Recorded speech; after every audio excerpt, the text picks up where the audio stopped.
Hey, Coach, you there? Yes, I'm here. Absolutely, absolutely. Okay.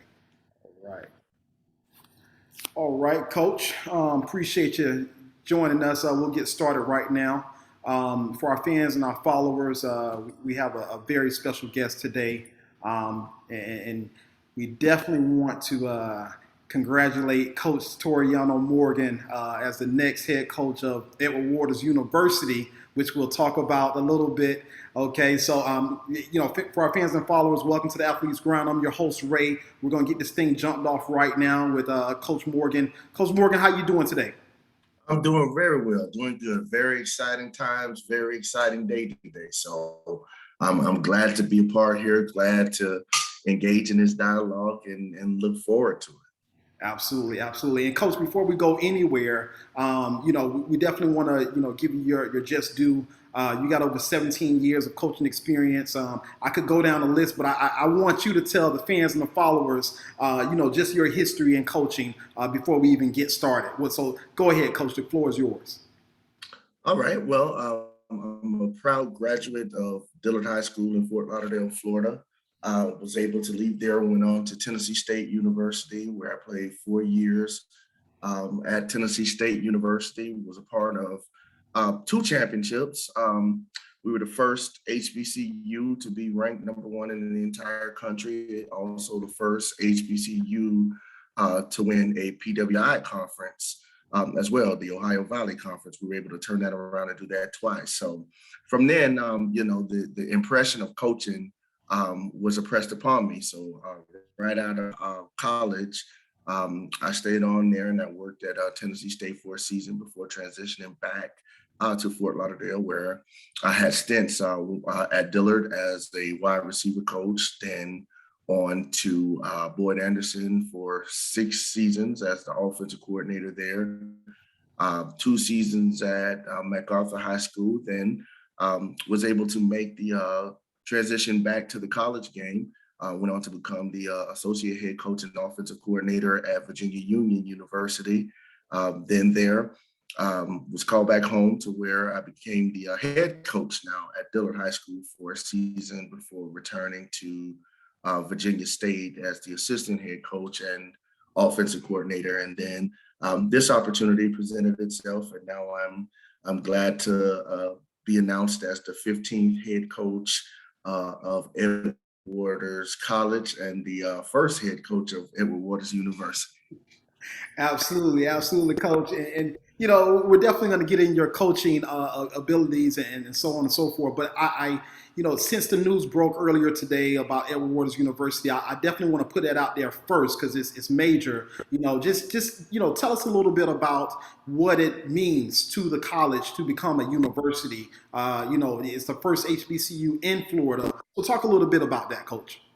Well, our president, Dr. Faison, is a visionary, and upon being appointed as president, this was part of his vision, and just to continue to move the institution into higher heights. Just as far as from a financial standpoint to an athletic standpoint, and then ultimately, what we're all here for an academic standpoint, just goes to show that the growth that we're experiencing is directly attributed to the direction in which the institution is headed, and it's not just going to stop here. So we're glad to have introduced 3 new undergraduate programs, as well as a master's level program in business where you can obtain your MBA online. So that's very big as far as, now the different pool of students that we're able to attract, not just athletically, but academically, is big for the continued mission statement and the growth and sustainability of Edward Waters University. Absolutely, absolutely, and as you talked about it, Coach, we want kids, the student athletes, to come to the school and not only play academically, but also, I mean, play athletically, but to also further themselves academically. So that's major news, and congratulations to you and the staff, and overall Edward Waters on becoming a university. So that's outstanding news. Congratulations so much, guys. Um, Thank you. Absolutely. So, Coach, you spoke about the history of your coaching abilities. Extensive history over 17 years, and now starting at Edward Waters. So now, what are you and your coaching staff looking the culture? What type of culture are you looking to establish at Edward Waters? Well, upon taking this position, upon doing my research on where the program has been and where we would like the program to go, three words came to my mind, and they were revamp, restore, and reignite. We want to revamp our current situation as to where we are, and becoming a university has been major and impactful with that. So we want to revamp that part of it. Restore, being I think we talked on it at the first top part of the interview. First HBCU in the state of Florida. So the tradition that's here, we want to preserve it and restore the meaning behind that, and truly helping our student athletes understand what it truly means to be the first, and then reignite. Where we're going, we want to reignite not just our fan base, we want to reignite the community that we've been a part of for over 150 years, to recognize what has happened in the past, and embrace where we're going in the future. So with that being said, from a culture standpoint, when you undertake all those things, there's a lot of accountability that comes with it. So we're trying to, and we're going to create and sustain a culture of accountability that will allow us to obtain our goals and help us to understand what we're reaching for, as far as firstly graduating, developing our student athletes from a developmental standpoint holistically, and then ultimately winning football games. So we've gone with a mantra with our guys, telling them to own their legend. Whenever you're the first to be able to do something, the first team to don the brand of Edward Waters University, they're going to be the first team to be able to unlock the doors to this brand new, beautiful stadium that we have on campus. Right now, what is that or will be said about this particular team, they own that legend right now. So with that being said, we have to be accountable and faithful over the opportunity, and just roll our sleeves up and not be afraid to get the hard work and put the hard work in to get it done. Absolutely, absolutely, and you touched on it, Coach. I wanted to get to that, but we got some other major news with the community field starting at the stadium this year. Just kind of jump into that a little bit. Since you brought it up, talk about the stadium and how many of the fans that it holds, and what you look forward to in the new stadium as becoming Edward Waters University. Well, with that. In the past, we have not had a on-campus stadium. So our fans have been faithful to the program, traveling to different high school stadiums in Jacksonville to support the football program. But now we have something on campus that we can call our own. So we're looking to create a game day atmosphere, one that is electric, but at the same time, not just having the stadium, but putting a product in that stadium that our community is going to go out and purchase tickets to see, to give them something that they can be proud of. So we're excited about it. August the 28th, when we open the doors and kick it off, it's going to be electric. Yeah. Coach, listen, I'm getting excited just hearing you talk about it. So, but going back to, you spoke about coming in as the 15th coach of Edward Waters, and definitely going into the new season. What are your goals? What are you looking to achieve in the new season as your first season in Edward Waters? Well, the first season, I think is three things in which our program goals are.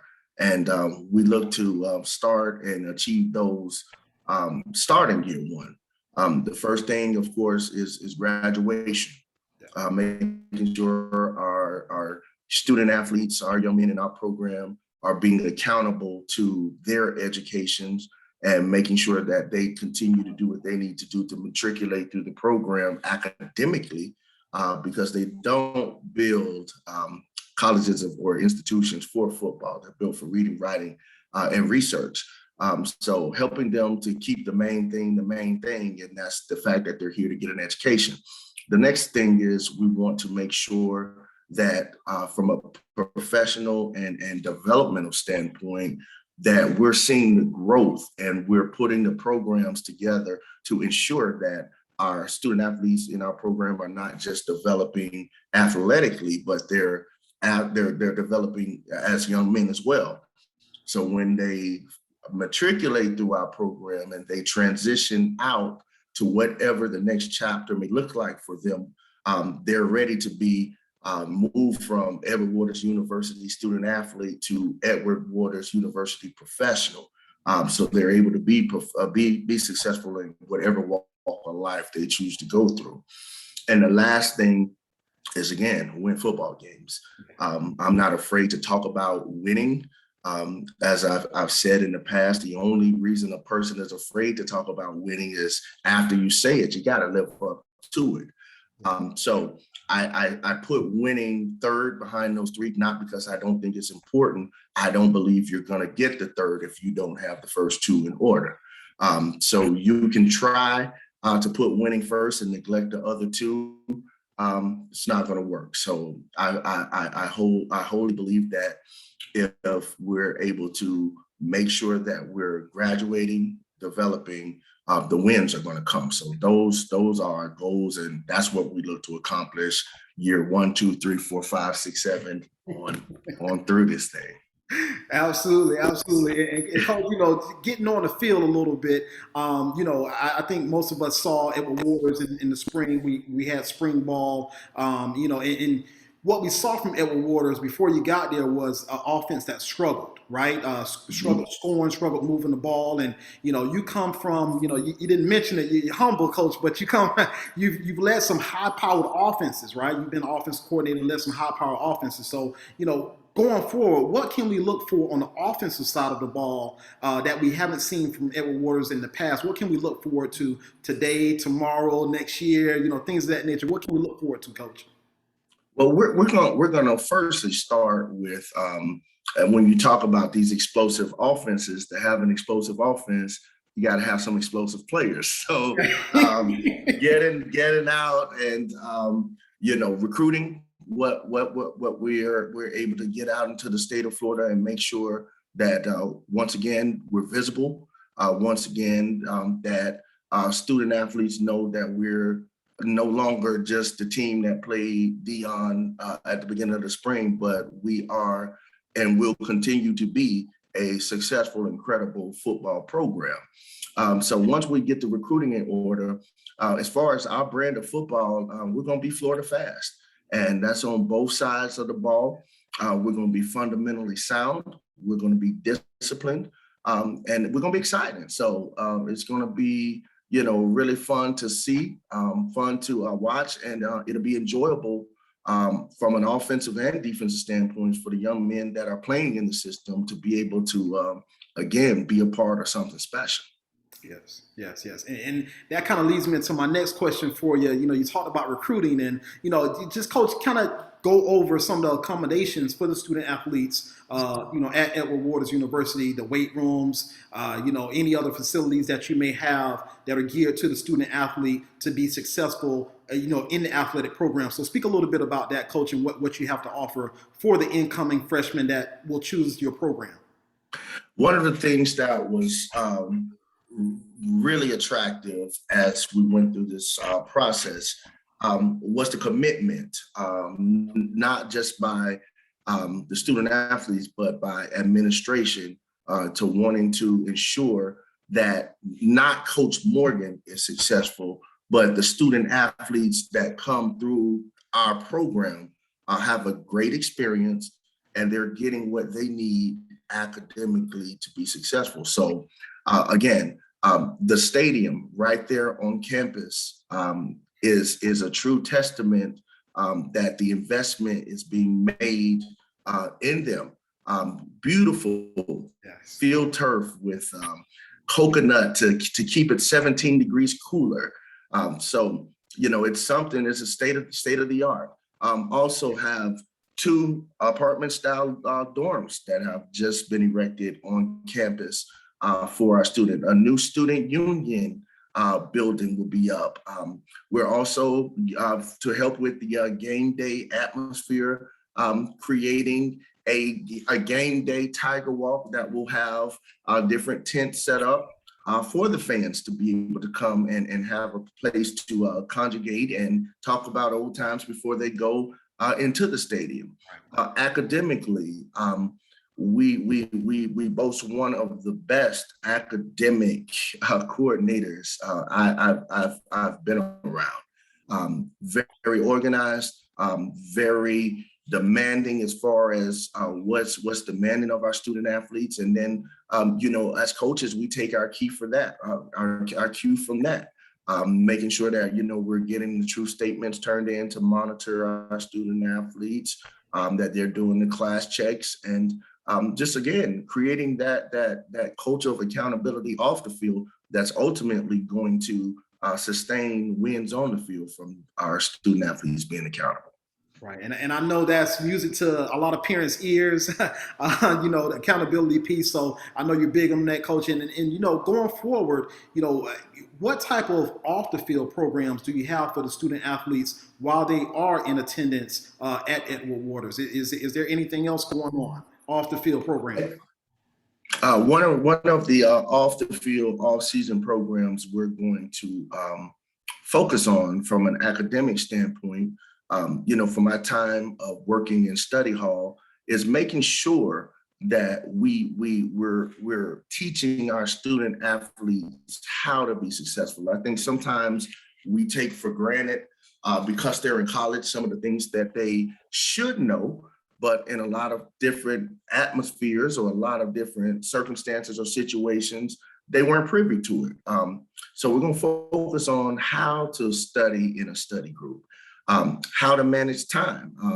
I always have a saying that I tell the guys: if you can't manage time, no one's going to give you the opportunity to manage money. So you've got to be able to manage that time. And then from a leadership standpoint, having a program that will teach them and develop them as leaders. I think a lot of times you hear coaches say there's no leadership on this team, but we haven't made the investment to teach guys how to be leaders. Because you score a lot of touchdowns or you're the loudest one in the stretching line doesn't necessarily mean that you're a leader. It just means you're the loudest one in the stretching line.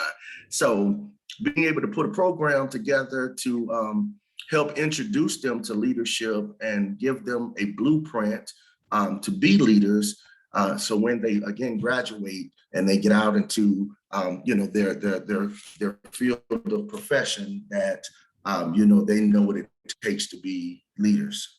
Absolutely, absolutely. And I want to stay on that recruiting tip, coach, because it's been a lot of talk, especially down here in South Florida. I'm in South Florida as well, about the HBCUs not recruiting, you know, high caliber players, 5-star players, you know, and we talked about it a little bit, and I want to get into it right now. You know, talk a little bit about why, you know, HBCUs may not be recruiting 5-star players, and what do you plan to do as far as it relates to high caliber 5-star players? Do you plan to recruit high caliber players? Okay, well, I'll start with the question in general. And in general, I think when you talk about recruiting, every coach, every program has their own personal recruiting philosophy. So it's not necessarily that they're not wanting to recruit that 5-star. Maybe that 5-star is not a fit for their program.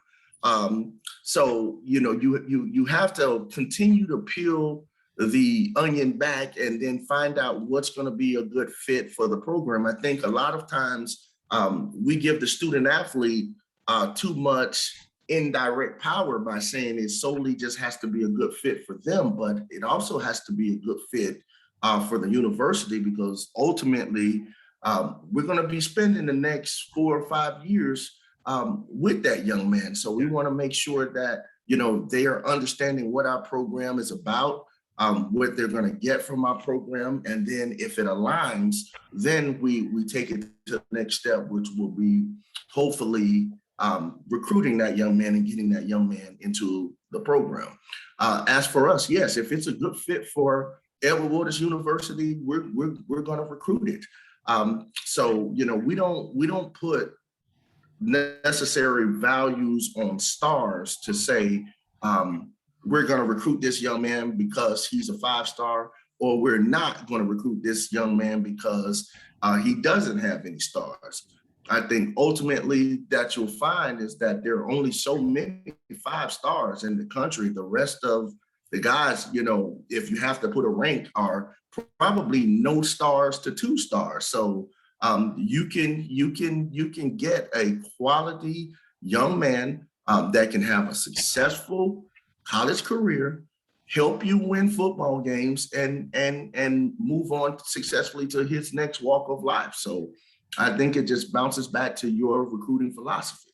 Right. Okay. All right. All right. And then, on the other side of that, when we talk about high caliber players, let's take stars out of it. Let's just say high caliber players. It's been a lot of talk that the high caliber players don't want to go to an HBCU because they don't feel like they're going to be developed for the next level. Next level meaning NFL. And again, you've been humble. You've been a part of 13 players going to the NFL. You haven't mentioned that, Coach, but I want to mention that for you.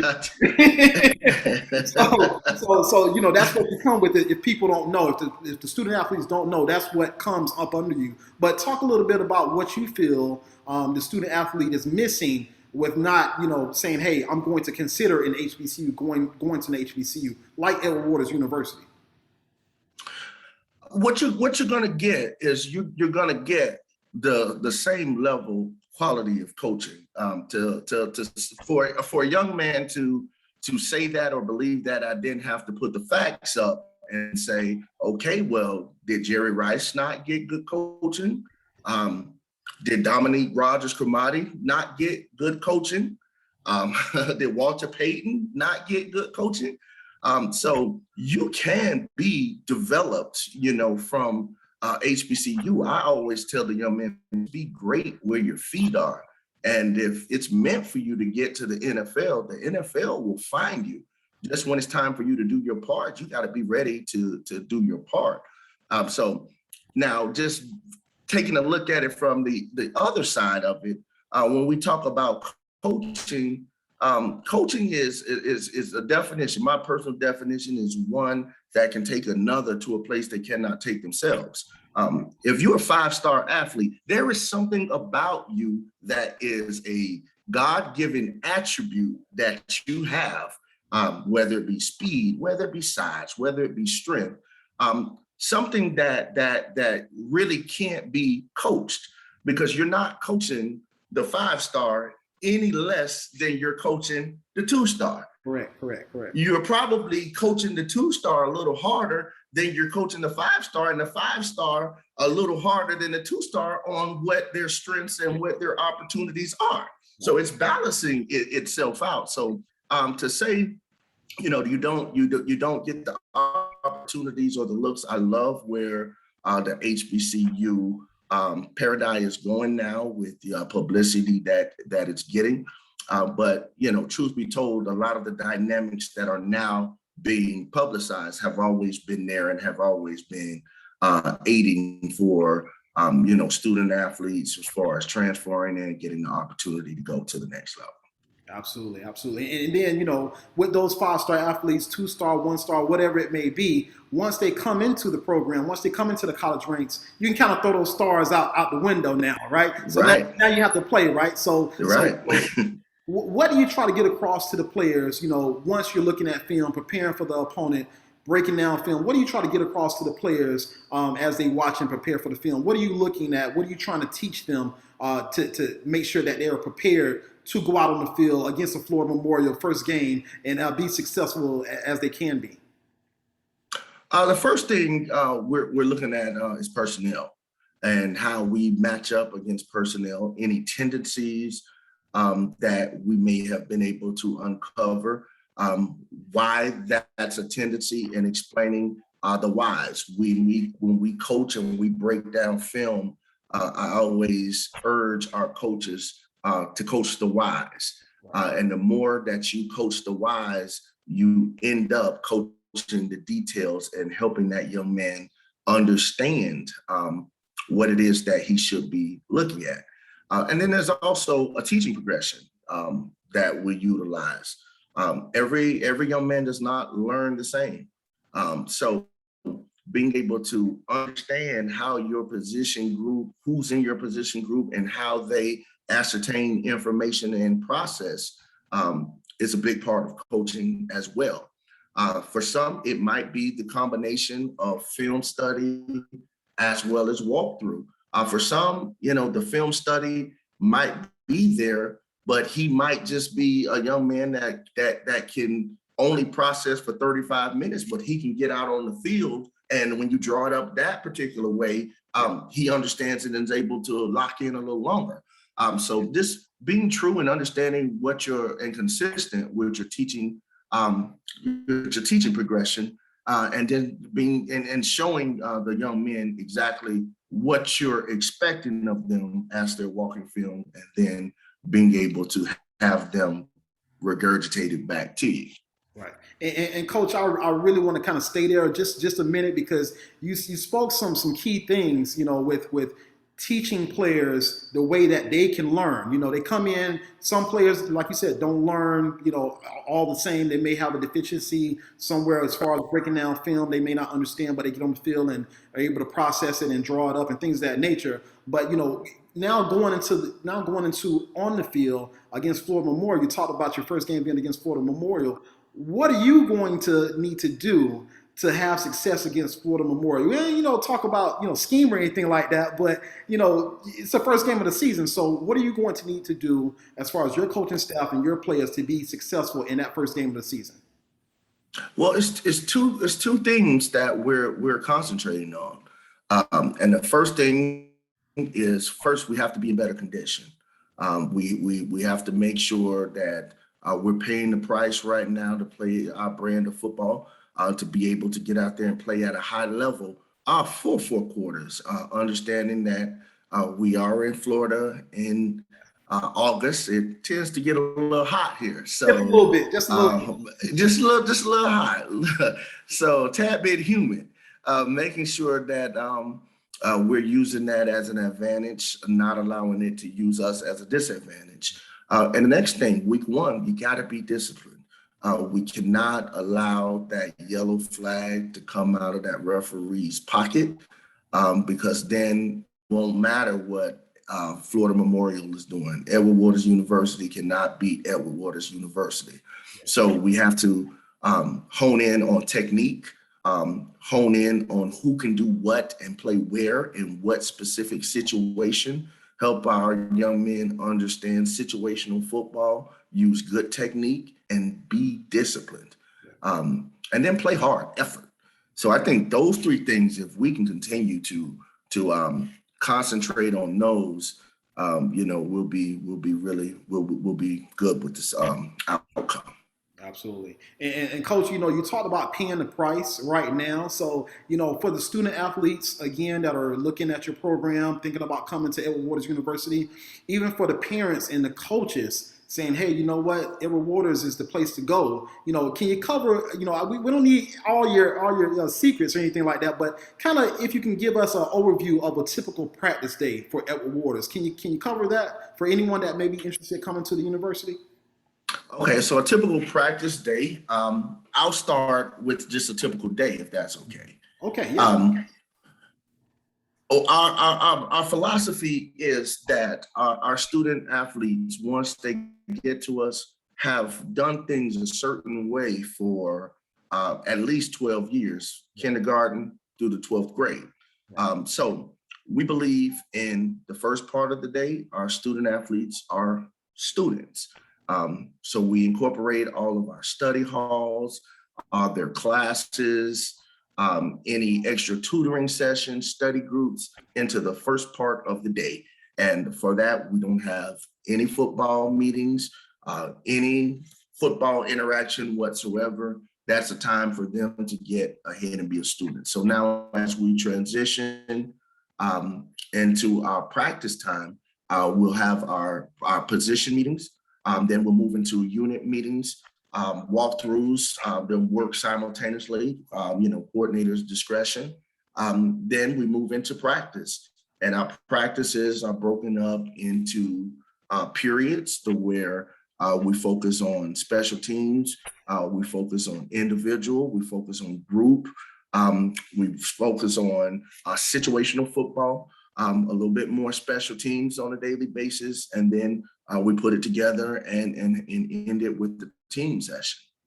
Okay, all right, and again, for you're starting the season out with Florida Memorial at the new brand new stadium, the beautiful brand new stadium. Coach, if you can give us some offensive and defensive players, some special team players that we need to be on the lookout for, as the fans start to congregate and get into that new stadium, who should they be looking out for to root for? Well, the good thing about the spring was there were a great core of guys with the team that got a chance to play for contests in the springtime. So being excited, have not been here then, and being able to see the growth from then into now has been really, really good. I won't single anyone out, but I will say, I'm really, really excited about this young group of guys that got that experience in the spring, and I'm looking forward to the growth and development that they have. They've gotten bigger, they've gotten stronger, and the good thing about it is they were able to face a little adversity in the spring. So being able to utilize that as a starting point, and then being able to gauge where we are now, I think we're moving in the right direction as a team. Okay, all right, and we spoke about on the field, getting ready for the season. We talked about a little practice, what the expectations are now. Off the field, in the off season, is there any expectations from the coaching staff of the student athletes once the season is over? Is there any expectations of them? Absolutely. That's where we are able to slow things down a little bit from the actual X's and O's pieces of it and engage into the development piece. This is where we get them bigger, we get them faster, we get them stronger. From a leadership standpoint, our leadership seminars and workshops that we have, our study hall workshops, different programs that we put together as far as helping them become professionals, bringing speakers in to talk to them about interviewing for jobs, Yes. how to tie a tie. Again, one of those things that we just take for granted that they know, but if someone's never taught you. Banquet etiquette. We're talking about winning these games with it. We expect at the end of it to be at a ring ceremony somewhere with some chicken on a plate. So, being able to have a banquet etiquette and know how to, how to act and be cordial, which fork to use, the salad fork, all of that good stuff, just part of the humanistic development of young men. And then again, the off-season conditioning piece, bringing it back to the beginning phase, which will turn around from the summer to the fall where we play. Absolutely, absolutely. Love that, Coach. Love that. And as we wrap it up, for you, Coach, for the fans, coming to the stadium, I'm sure that the team wants the stadium packed out. Just speak a little bit about what you're expecting from the fans to come in and to support the team. What do you need from the fans, the supporters? What do you need, Coach? We want you to come out and create the most electric. And we saw it today, so we know they love their Edward Waters University now. We want you to come out, cheer, have a good time. We want a great family environment. We want an environment that's intimidating to our opponents from the standpoint of the crowd noise and the crowd participation. Getting behind our band when they're playing, and just supporting our team. We just want to create that energy that we can continue to draw off of and provide for you as well. So at the end, when we do get the W, it's just not about the football team. It's a community deal. So we want when teams talk about coming to Jacksonville and coming off Old Kings Road, that they know that, it's going to get real. I love it. I love it, Coach. I love it. I love it. And I'll get you out of here on this, Coach. I'm going to leave the floor open for you. Is there anything you would like to say on behalf of yourself and the Edward Waters University football program to your fans, your followers, supporters, interested student athletes, coaches that, hey, maybe when they want to bring their players on a college tour to Edward Waters? The floor is yours now, Coach. Anything you would like to say? First, I would like to thank all of our supporters, all of our alumni, all of our fans that have supported Edward Waters College all the way through today, becoming Edward Waters University, and just invite you out on August the 28th and for all of our home games, just to continue to be part of something very, very special. Right now, we own our legend, and we want you to be part of the legend of that we're riding here at Edward Waters University. To prospective student athletes, just know we're coming to a town near you very soon. So we will be out in the spring. We will be out at camps. We're already in the works of having our first camp. I won't put it out there because then someone else will steal our idea, but we're going to be one of the first to have a camp at a particular time to get you out to be able to be evaluated as well as, then turning around and having some camps in the summer. Again, so just want to say to you, prospective student athletes, to be recruited, always remember you have to make yourself recruitable. And to do that, you have to make sure you're taking care of your business in the classroom. You're taking care of your core classes. You're taking care of all of your classes for that matter. You're on time to school. And when we come in and we do our due diligence, the report that we get is going to be one of a favor for you to be a young man to come into our program. Absolutely, absolutely. And it's, Coach, it's exciting times at Edward Waters University. They got a great coach. Coach, we thank you so much for joining us here on the Athletes Ground podcast. 5-Star Athletics will be in the building at some point this year to root you guys on. And we just appreciate you joining us, Coach. And you got some great things going on. And prospective athletes, like the coach said, here's another option for you. And now is the time. So, Coach, thank you so much for stopping by. Have a great season, Coach. All right. Thank you. Thank you for having us. Thank you. Coach.